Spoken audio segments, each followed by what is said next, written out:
So as Arun was saying, this is an unusual event. Normally, convenings at Stanford consist of audiences coming here where Stanford faculty talk to the audience about research.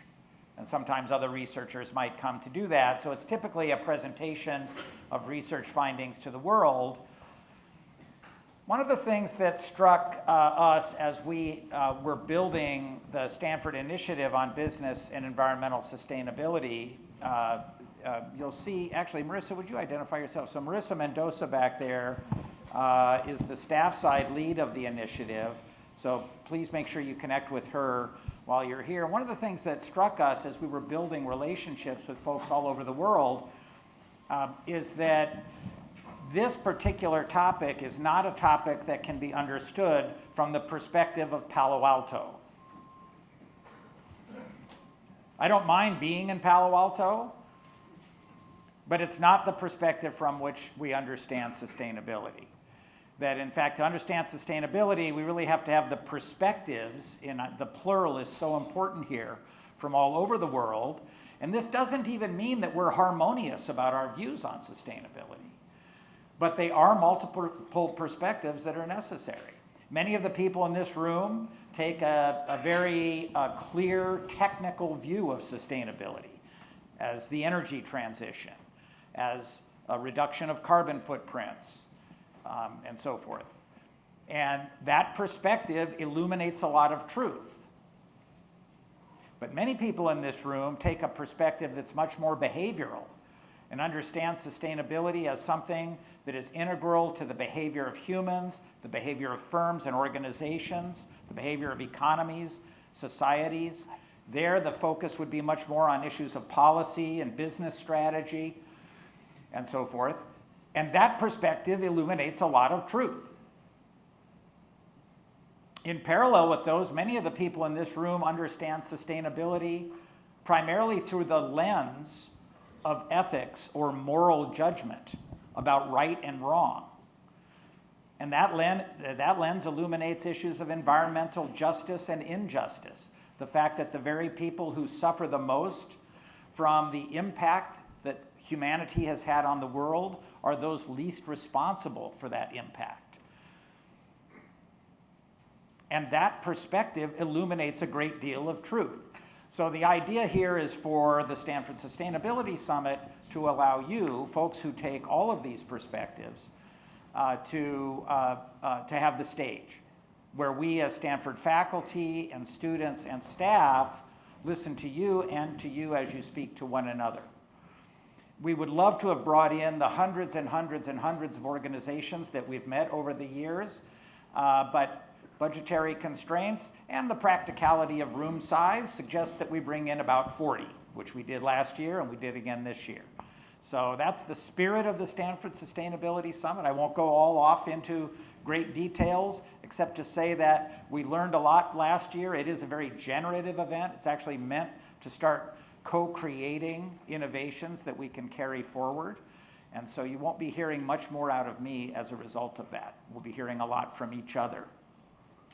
So we thought we'd kick it off with a panel discussion, rather open-ended panel discussion. And to first of all, I want to introduce my colleague, Professor Chris Field, the director of the Stanford Woods Institute of the Environment. And Chris is also my co-teacher for this class that Arun mentioned. And it's in that capacity that Chris and I often do these kinds of little panel discussions with folks. And so we'll leave it very open-ended. Now for our panelists, thank you all for coming. I'm going to give the short version of your introductions, if you don't mind. Otherwise, there would be no room left at the end for the actual panel discussion. So let me start. Let me start with Mbong, Akiy, Fokwa, Tsafack. Mbong, thank you very much for coming. I learned about Mbong through my students who told me about her writing on the link between issues of environmental justice and gender.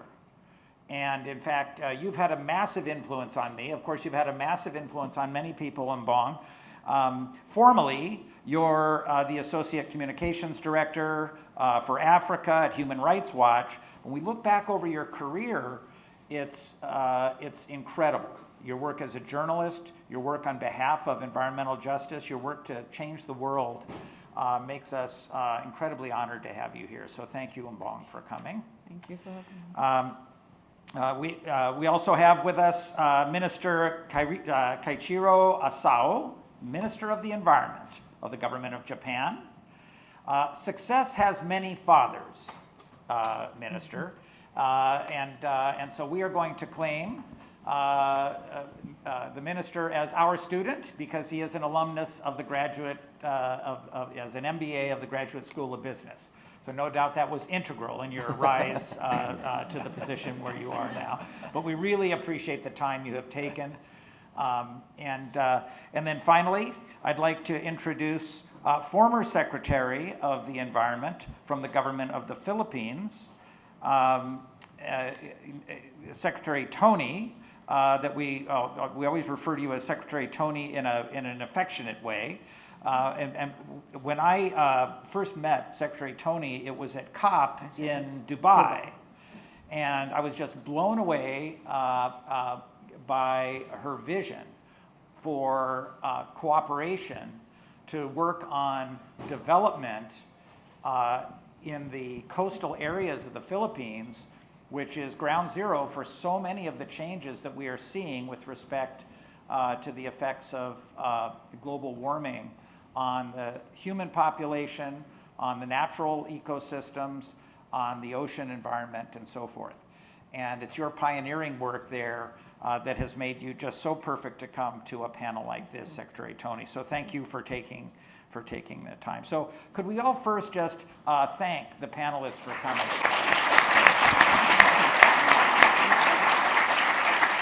And so, you know, when Chris and I do these panels, we kind of ping pong it back and forth. So I'll give an opening, and then Chris, you'll chime in as you wish. But what I'd like to do, though, maybe to begin, is allow each of you maybe about 5 minutes to just give the room a sense for the big issues in sustainability that they would like to see us be discussing today. Why don't we start with you, Mbong? Oh, thank you very much. I would have to say that this is an honor and a privilege to be here, so I'm really grateful for the opportunity. It's hard to talk about the great issues of sustainability without talking about climate change that we all feel. Like, I believe that regardless of where you are, social class, demographic, we somehow experience climate change. As of 2024, it is believed there were almost 150 climate-related disasters across the world.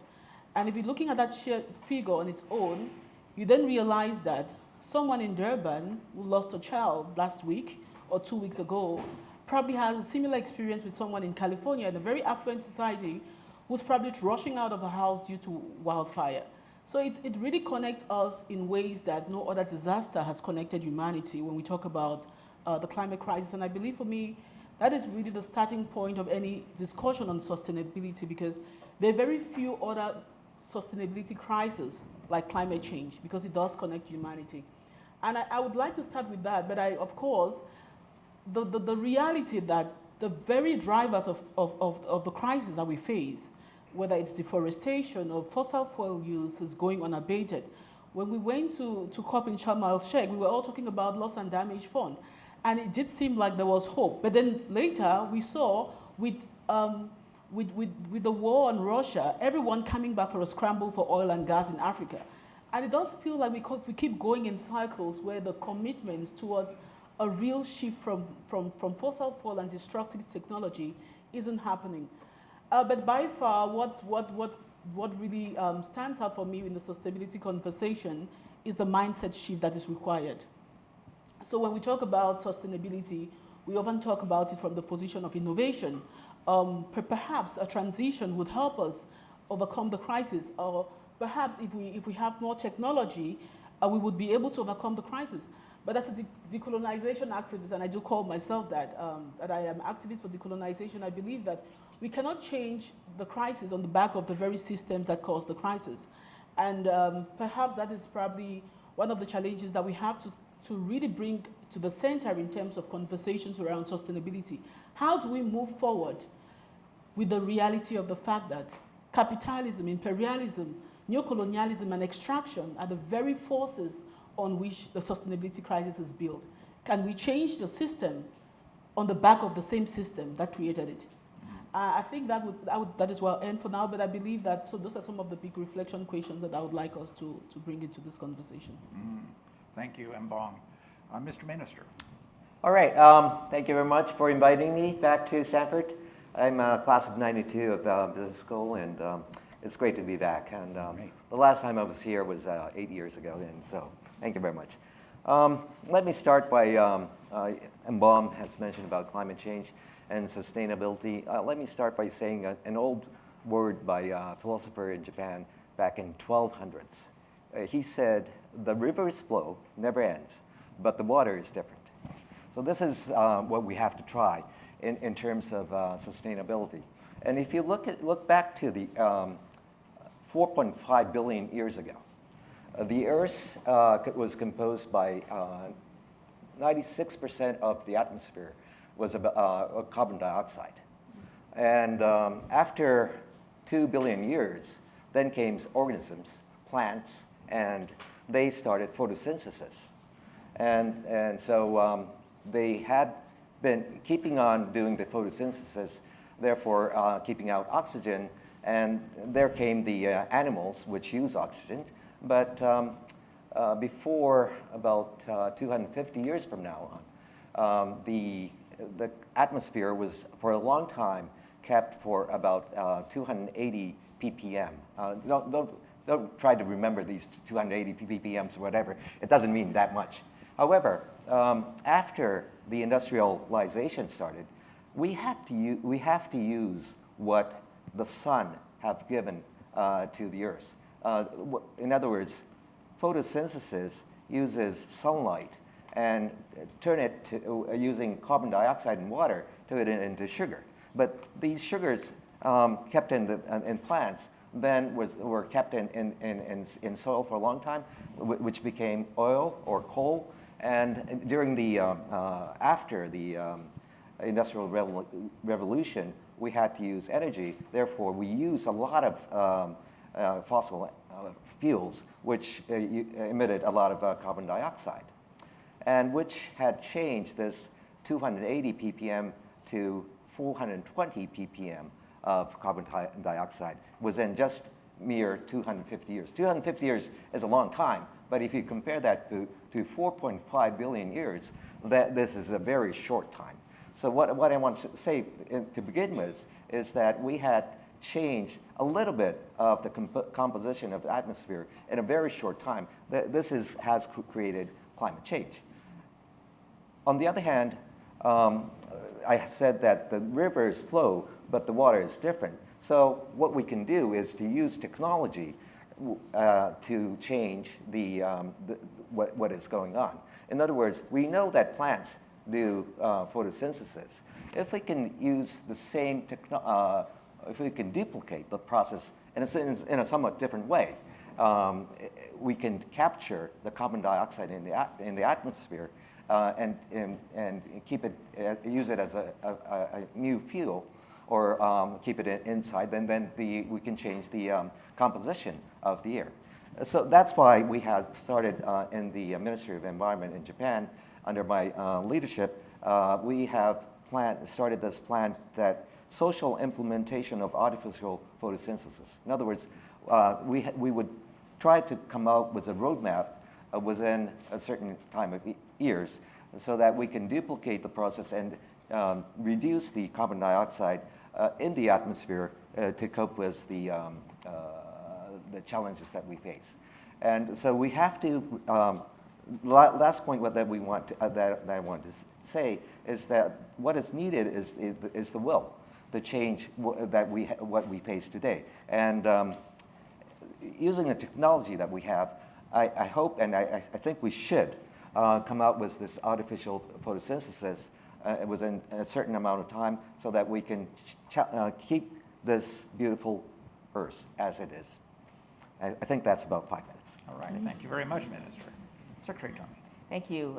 As the Philippines was signing the host country agreement to host the board of the Fund for Responding to Loss and Damage in Baku last year, we experienced 5 consecutive tropical cyclones in 45 days. This is unprecedented. And so my first concern in terms of challenges globally in terms of sustainability will, of course, be climate risk, what that means to food, energy, water, what it means to the way we consume and produce, what that means in terms of how we handle waste, how we conserve biodiversity as part of the stability of our ecosystems, and certainly how we manage disaster risk. In terms of sustainability overall, and this was mentioned by Bill earlier, we think typically of mitigation, energy efficiency, renewable energy shifts. But in the Philippines and climate vulnerable countries, especially developing countries, we think of adaptation first.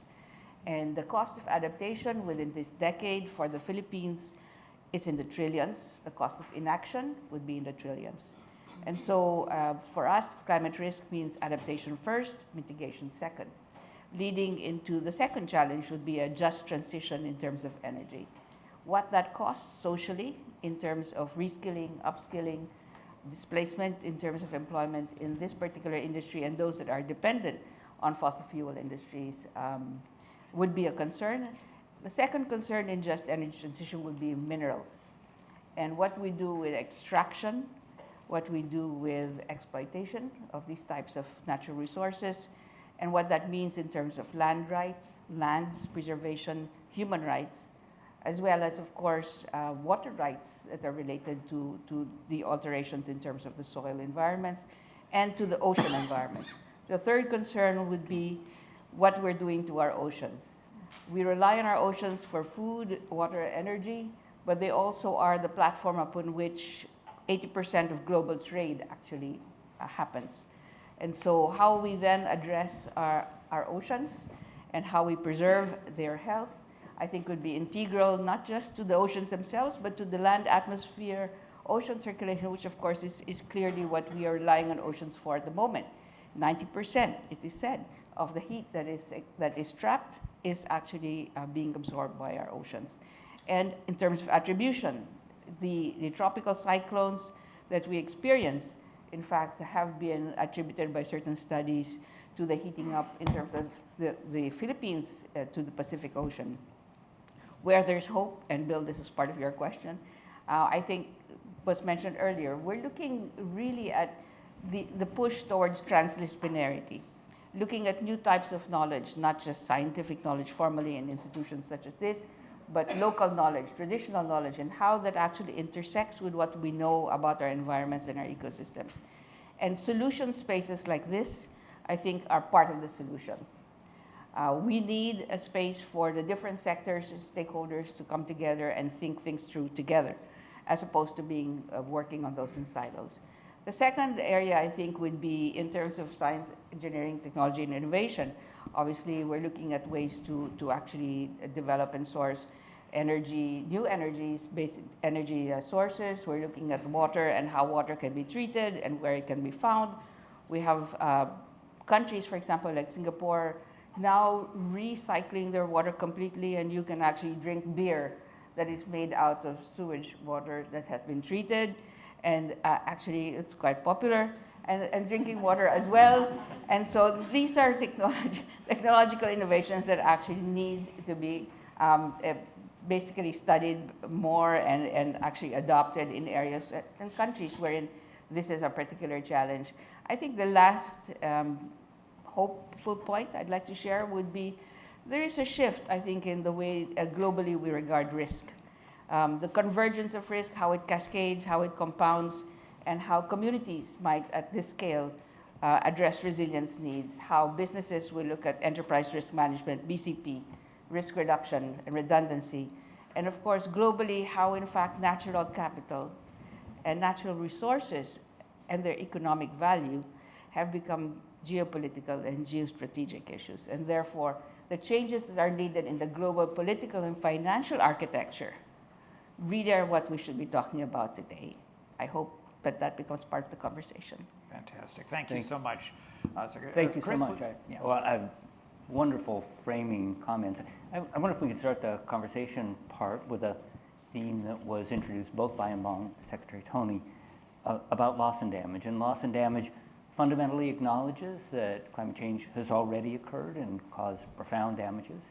It also fundamentally acknowledges that many of the issues that need to be addressed aren't in the traditional realm of adaptation or mitigation. They're fundamentally different. And one of the big challenges with loss and damage, aside from getting people to put the money in, is figuring out how to utilize loss and damage as an accelerant of the development that countries want to do. And I wonder if each of you could comment on your vision of how to make loss and damage work for local communities. Whoever would like to start. Mbong, do you want to start? I think I'll start by saying that we have to get the local communities involved. I'll maybe just a bit of a digression. I remember this story. It's a typical story in the development sector where an organization goes into a community and says, oh, these women are walking miles to fetch water. Let's just get them a borehole. Let's dig one up. It's going to take a few days, and a borehole will be right in the center of the village, and they can just pull out water. And that's done. And as an organization, you feel very fulfilled. But guess what? The women were livid. They were so upset. Why? Because the time they walk to the stream to fetch water is the only time they really have for themselves to gossip, to talk about the marital problems. And now there's a borehole right in the middle of the village, which takes away that ability for them to have what you would call a me time. So loss and damage would of course be that when the governments go to Banku or to Sharm el-Sheikh and we push for these funds, the reality is who's handling the funds and how it's going to be used. And so when I say start by asking the communities who have actually experienced the loss, is essentially where this conversation should start. Do communities want insurance cover so that they can adapt better when these challenges or these disasters happen? Do they want means of funding? And how is the government going to use these funds in terms of making sure that it's reaching the right people? I would say, as someone from Africa who writes on decolonization, it's really changing mindsets as well in terms of how do these funds get used. It's a key and important part in ensuring that we're not putting forward demands for the rich to pay, for the previously colonial masters to take accountability for the harms that has been done to the planet without ensuring that the funds are reaching the right people. For me, that would be a quick answer to your question. Yeah. Madam Secretary. Thank you. I think fundamentally when the fund was conceived of, the idea was to have not just sovereigns access the fund, but communities, non-government organizations, really entities that had a direct understanding of the context of that loss and damage that has already happened. And I think that access and the speed and of course the volumes that are associated with the fund, I think are the critical factors in it becoming a success or failing in terms of its purpose. The interesting part for me as well was that there was room for contributors who were not nations as well. And therefore, there is opportunity for a catalytic type of financing that can actually help address what has already been lost in terms of alternative processes which might lead to some sort of recovery and resilience in the future. And I think the sources of the funds are also very important. The terms and focus of those sources are also quite critical in terms of making it a success in addressing what has already been lost and what continues to be challenged in terms of the physical damage due to climate change.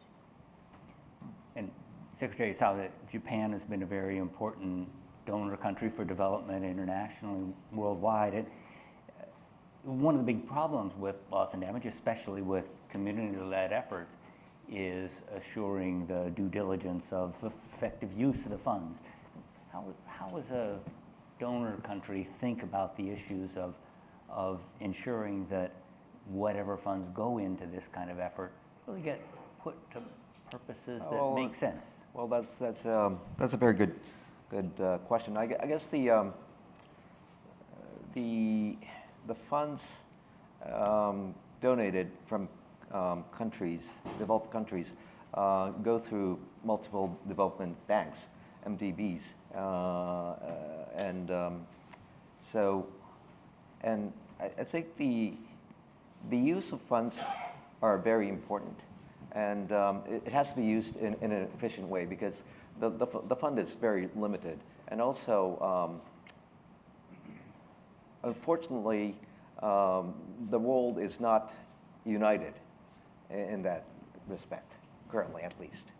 So I think you have to have, and each democratic country has to face elections in each and every country. And therefore, they have to explain to their taxpayers that this is very important for not just for their own country, but for the world as well. And that has to be achieved. And it's a very challenging task. But I'm saying that loss and damage because the artificial photosynthesis cannot happen right away. Therefore, the mitigation path is slightly ahead. So loss and damage, we have to cope with that. But at the same time, we have to come out with agreement among the donating countries. Yeah, go ahead, Chris. I was just going to ask Minister Asao if you think about the next few decades of progress in the climate challenge, obviously artificial photosynthesis, powerful potential, a few decades out there. And how do you think about staging the kinds of investments that are going to be essential next year, 1 decade, and 2 decades, and the mix of investments, especially in adaptation and mitigation? In terms of mitigation, technology breakthrough is necessary. That's why I said artificial photosynthesis. However, if you just rely on private companies, private funds, this won't happen because we don't know at this time whether it is possible or not. That's why we have to come out with the sovereign. The governments have to come out.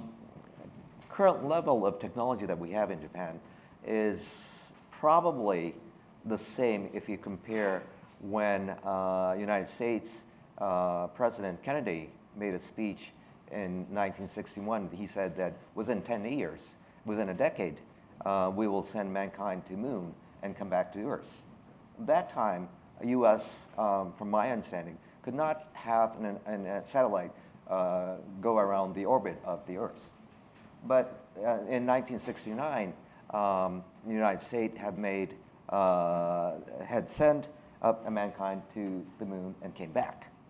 What happened was what was there was the will of a country and the budget. The budget was equivalent to about a trillion yen in terms of yen. But so it's about, let's say it's about $100 billion or so per year. So that much sort of money has to come out from a government or a very rich people who doesn't care about the return. Because there's, if it's a private company, you have to look at whether it's feasible and if the return is there. So that's why we have came up with this roadmap and come out with where is the technology breakthrough is necessary. And so the point that I want to say is that we have to come out with a strong will to cope with the climate change with technology. And this should be global. The global technology should be used in that direction.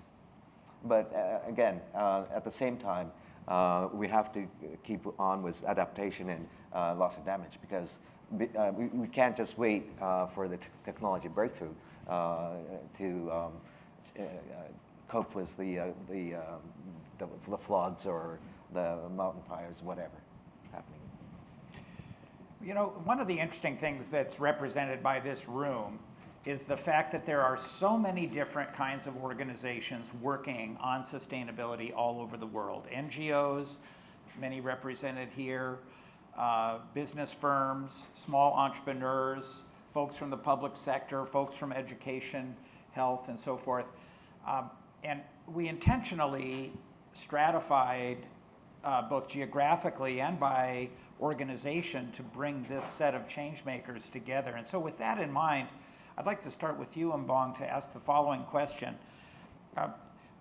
What would you like to be able to say to this particular set of change makers about sustainability from your perspective that they can keep in mind as they go forward with their efforts? Oh, thank you. Let me just start by saying that, and I didn't say this at the beginning, but I've had the opportunity, and I think really grateful to have worked with some of the most, what would I say, important organizations in dealing with the crisis of sustainability. I spent over a decade with Greenpeace, and right now, as Professor Bill said, I'm with Human Rights Watch. And I believe both organizations contribute immensely in ensuring that we're protecting people and planet. And I'm saying that because I don't speak on behalf of any of those organizations. I speak on my personal capacity as an activist of decolonization and a climate activist. So I just wanted to make that clear because I didn't say that at the beginning. Just a message to those working on sustainability. And I as a storyteller, I'm a comms person, so I'll probably try and say this in form of story. Growing up, I was told a story of what greatness looks like, what success looks like. And unfortunately, it was a story of big houses, a gas-guzzling big car, and of course, traveling the world and raking up travel miles. But when I reflect on the story my grandfathers were told, and interestingly, both of my grandfathers probably were the same generation, but very different social class. One a royalty because it was a prince of his little village, the other a farmer. But they were also told the same story of what greatness is, which was be a community man, build a community, have a big family, have a massive farm or herd. And they worked their whole lives with that goal in mind. And I think as change makers, the reflection we should constantly ask ourselves is what is the story we're telling the world about what success looks like, what greatness looks like. When I was packing for my trip, my son asked, Mom, where did you say you're going again? And I was very proudly telling him, I'm going to Silicon Valley, I'm going to Stanford. It's one of the most prestigious universities in the world. And on reflection, I told myself, I was actually telling him a story of what success is. And it's that same story which propels him and gives him, forms and shapes his dreams. And I would say that as change makers, our biggest responsibility today is to tell the world a different story of what success looks like. Because whether we like it or not, as humans, we're constantly chasing what we've been told. And when people go and extraction is all part of a craving to create more, to do more, and to be that notion of success.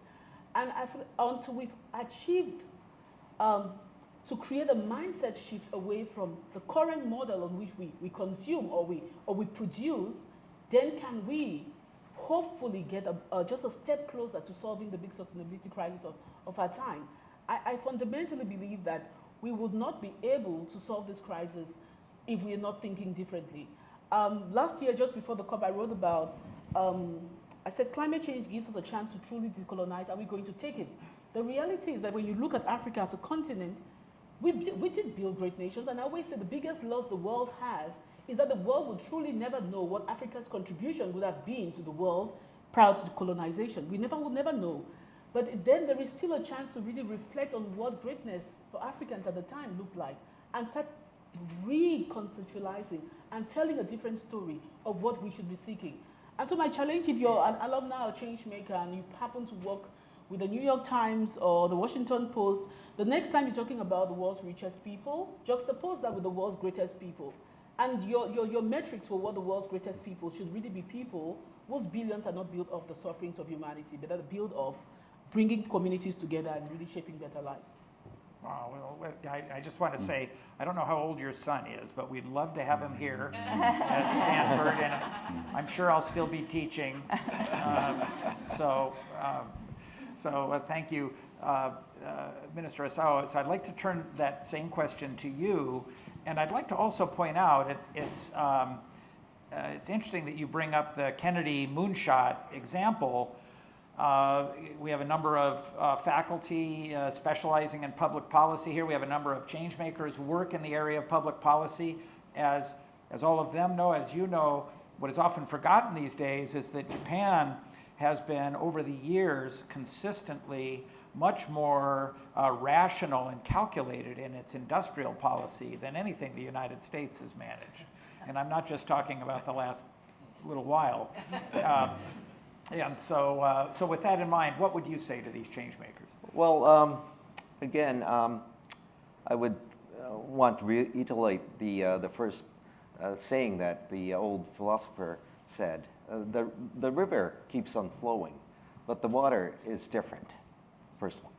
And let's imagine if there were no industrial revolution, then I guess there was no global warming. However, would you prefer global warming over industrial revolution? I think the life is probably much more better. We would probably live longer with the industrial revolution.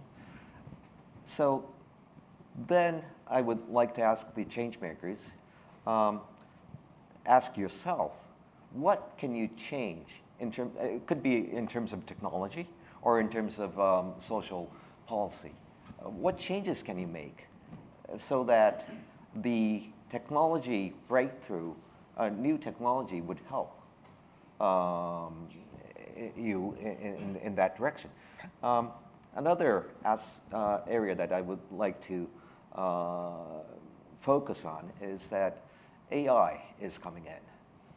We have to use a lot of electricity.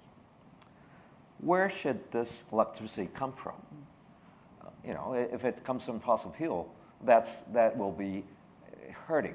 But maybe it could come from solar panel, whatever. But should we stop AI? That's probably impossible. It could be stopped in one place, but in other countries, they will keep on developing these technologies. If that's so, then we should have hope and will that technology breakthroughs could cope with the challenges that we have. And that's why we're focusing on artificial photosynthesis, and we would welcome a lot of input from all of you changemakers in that aspect to us. And also, in your own, each and every of you in your own field, please think that what changes that you can make that could cope with the challenges that we have today. All right, thank you very much. And Secretary Tony, let's turn the same question to you. I guess three things as I'd like to share would be, the first one would be data. Good data is important, but scale and context are even more important. We need to understand how we interpret the data and how it becomes relevant to a solution we are seeking. So context is important, and at what scale do you want to actually intervene? That's the first one.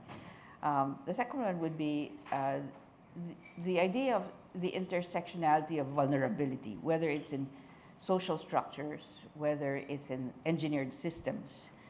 The intersectionality of vulnerability really is what will establish our profile of risk. There needs to be a lot more investment in understanding that intersectionality, whether it's in social structures, engineered systems, or the actual link between both. Having said that, I think the intersectionality of vulnerability also creates opportunities for intervention towards resilience, because you can actually tweak one part of the system which may actually have a direct impact, whether feedback or driver-wise, in terms of positively building resilience within that system.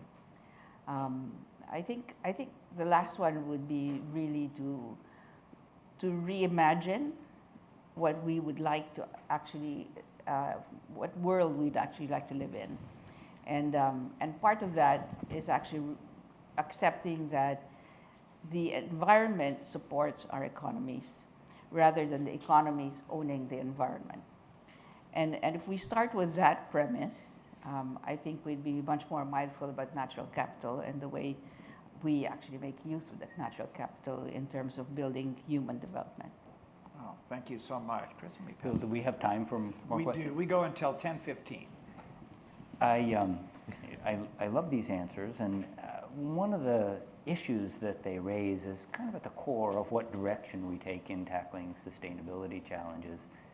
Investors want to see a return on their investment, and many of the most pressing needs are at the community level and are focused on adaptation at really small scales. And how should we think about mobilizing the trillions of dollars of finance that are needed with a reasonable expectation of a return on investment that the investors demand, while addressing the key vulnerabilities and things like the importance of natural capital? And Secretary Tony, maybe we could start with you on that one.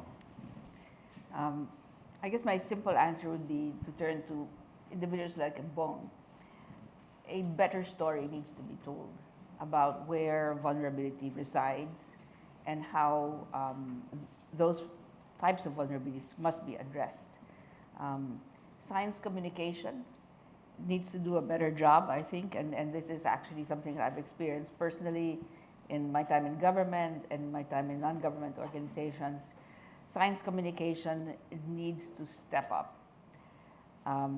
If in the private sector we can actually sell products that may or may not be actually beneficial to our own health, I think that science communication could learn a thing or two from that type of skill, that level of skill in terms of storytelling. And it must be purposeful, must be direct. And I think that there is no other way to convince people than to speak directly to what they believe in and what they would want for themselves. And so I would leave it at that, Dr. Chris. And Mbong, is this fundamentally a story about African visions of greatness and the story they tell about their future? When we bring return on investment in the mix, it does really get me off the rails a bit, because I'm thinking more about the farmer who is in Kenya now and who's being told, you actually can't trade in your local seeds. You know, you can't trade in your indigenous seeds because there's some corporation that has brought in a super seed that you have to buy. And the law actually forbids you from using your indigenous seeds. And so meeting the needs of the corporations and the businessmen and the stakeholders, and meeting the needs of the people who are actually just living a life and who actually just want to live a simple life that is in tune with nature, it's not always aligned, unfortunately. But then I think, obviously, the opportunity there is creating spaces where there's more innovators, there's more investors investing in the right kinds of businesses, or investing in environmentally sustainable or environmentally friendly approaches to businesses. And there's no shortage of those opportunities, you know, whether it's a fisherman who wants to use pirogues and go to sea and come back with just a fair enough cash to feed their communities. There's investment opportunities there. Or whether it's the farmer who wants to use their indigenous seeds, the investment opportunity there. Investment opportunities, in my view, should go beyond the ones that are actually causing harm to nature. And wherever those opportunities are, I'm sure there are trillions of those opportunities dotted around the world. And my call would be those with the money and those who believe that they have the power should be looking at opportunities where investment is healing and not harming the environment. And Minister Asao, how do you think about that particular comment about finding pathways for investment that are harmonious with the environment rather than conflicting with it? Well, to begin with, I guess if there's an investment for a product, then you have to have a consumer. And let me tell you that I have mentioned about artificial photosynthesis. We may be able to come out with a product within a couple of years.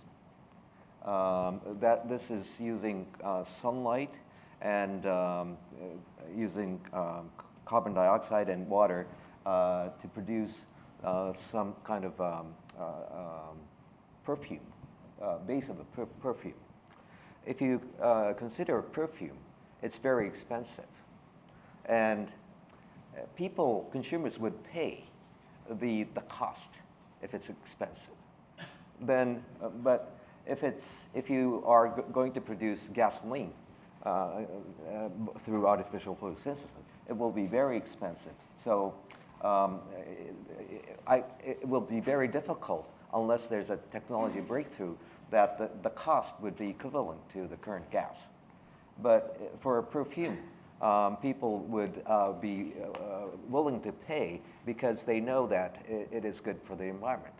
And so the next step is to put in a regulation.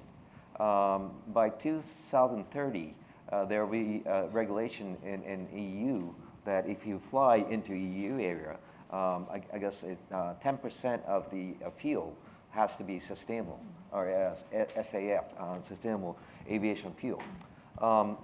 This would be probably a little bit more or quite more expensive compared to other jet oils. This kind of regulation would help technology breakthrough. So the combination of consumer awareness and technology breakthrough is regulation is necessary. But consumer awareness is very difficult because if it's a very costly product like perfume, then people would pay if it's good for the environment.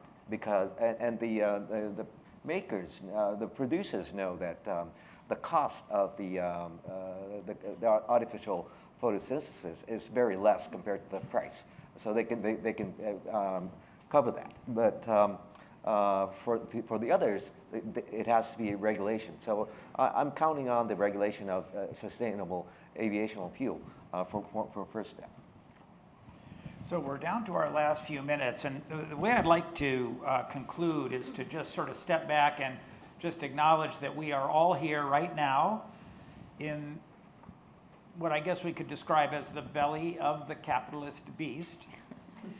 And so this institution and my generation saw humanity master mass production and consumption. The next generation will see the rise of sustainable production and consumption. The transition is painful. Many of us in the developed world see that pain in terms of monetary cost. In other parts of the world, that pain is felt by human suffering and death. And I just want that perspective here as we conclude this panel. And what I'd like to ask each of you to do is make a comment to the young students in this room and to their children about what it is we're doing now to move the world to a sustainable future. And why don't I start here with you, Secretary Tony, and then we'll move across. That's a tough question. I think what's really important is to begin to actually imagine the world working together. I think there are too many things that are happening that actually are moving things apart, moving countries apart, moving societies apart, actually breaking down ecosystems which are vital to human survival. And you need to devote yourself. This is a vocation as much as it is I would say, a degree program that you're in. Thinking things through and reframing them in order for your own survivability and your own ability to thrive and your own children to actually be able to survive and thrive. I think there is no substitute for making this a mission. And so to those students that are here at Stanford, I could say you're in the right place because you have Dr. Bill and you have the different schools and the new school, which actually brings both the earth sciences and the social sciences together. And I think that there is no other way to move forward than to have earth sciences, the social sciences, and engineering to work together. And so you need to make this a mission. It's not a degree. It's really a vocation. Oh, thank you, Mr. Asao. Yeah. I guess what is important is to raise the awareness among the public that we have to pay for sustainability for certain products. At least within the transitional time. Professor Barnett mentioned that mass production and mass consumption. I had this chance of having a discussion with a daughter of Paul McCartney. Her name is Stella McCartney. She designs clothes, but she only uses recycled material. And I had a discussion, was like a panel discussion like this. And she, although the students were designers, and she asked the designers, the students who wants to be a designer of clothes. What she said was very inspiring. There's about 10 times or 20 times of clothes within the earth that there's about 7 billion living on the earth. So there's about 70 billion or 140 billion clothes. So you don't have to design. But if you have a talent, you have to recognize that you have a responsibility that you are using your talent and you are sort of hurting the environment. Therefore, you have to be, at least you have to have the awareness of, you have to, if you use recycled material, then you don't have to hurt the environment that much. So I ask the students that if you have the talent, you should ask all of your consumers and everyone around you that to raise the awareness that there is a price for certain things. Thank you. Mbong? Probably if, the Stanford students here, a really simple message that I would tell my kids, and hopefully you can tell yours, is that we've already cut enough trees to last us many generations. We don't need cutting more. If we want to produce all the paper, there's enough trees in the atmosphere or in the environment now for us to produce. We've clogged enough rivers already, and we might not see it when we're living in, is it Palo Alto? Still getting familiar with the names. We might not see the damage we've caused, but there are millions around the world living with the daily reality of overproduction, of what overproduction has done to the environment. And by rethinking, reviewing, and really reinventing how we live, we're just trying to save ourselves. So you're actually trying to give them a better life. It shouldn't be a very complex conversation, because the reality is that if we don't do things differently, we're also putting ourselves at risk. So I would end there. Thank you. Well, thank you very much, Mbong. And to all three panelists, and to you, Chris Field, thank you very much.